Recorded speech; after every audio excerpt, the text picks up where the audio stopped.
Well, okay na kayo? Ayan. Ang topic natin ngayon mga guys, good morning muna sa inyong lahat. At ang highlight natin ngayon ay pag-uusapan natin ngayon nangyari kahapon sa Senate. Ayan.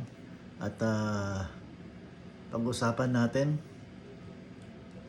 yun na nga, napaka-controversial yung nangyari sa Senate kahapon. At hindi pa naman nag-hearing. So, hindi pa naman nag-session. At iniba na nila yung sitwasyon sa loob ng Senado. Nagpalit agad sila ng liderato o Senate President. Timing nga naman, no, mga bro, mga ka-idol, na ipapasa na lang yung impeachment ni Sara.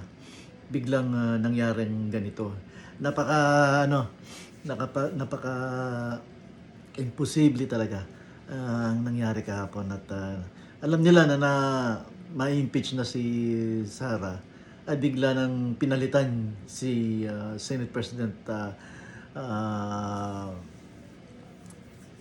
Tito Soto. The third, pinalitan agad at lahat ng posisyon ay nabakante. Ngayon ito, mangyayari ngayon na ang papalit kay Lacson bilang isang Blue Ribbon Committee ay siyempre ibabalik nila si Marcoleta na naman. Ayan. Ayan nangyayari. At ngayon, yun nga, yung pagkaboto nila, nagkulang sila ng isa. Siguro tinawagan nila si Bato. Yun na. Dumating si Bato, nangyari. Inaabangan na pala ng mga NBI. So, ayun, kinausap niya yung NBI ni Bato nung dumating.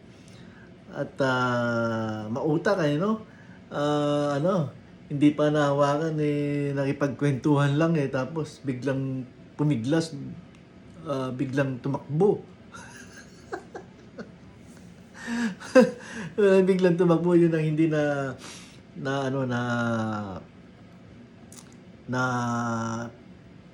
baga yung balak ni Bato na tumakbo ng mga NBI, hindi nila akalain na ganon. Hinabol nila sa hagdan sa loob. Ito naman si Bato nadapa sa sa hagdan. Ayun.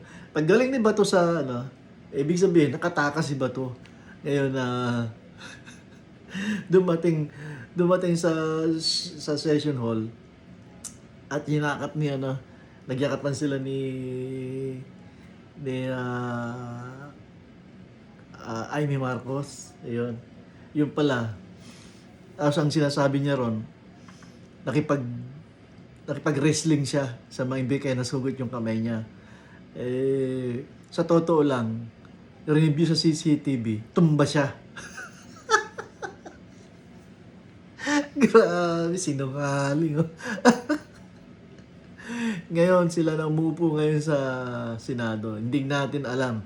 Baka sigurado ito, babalik pa rin nila at hindi matutuloy ang impeachment. Oo, sa palagay ko. Ayan. Palagay ko lang Yun. May posibilidad naman. At sana gumalaw ang Diyos para sa katotohanan. Ayan, mga kaibigan. At ngayon, tignan natin kung may sasubmit ng Kongreso ang kanilang report na sa impeachment ni BC Sara Duterte. Yan. Yan ang abangan natin mga ka-idol. At sa susunod mamaya, abangan natin. Ibabalitaan ko kayo. Sige guys, bye mga ka-idol.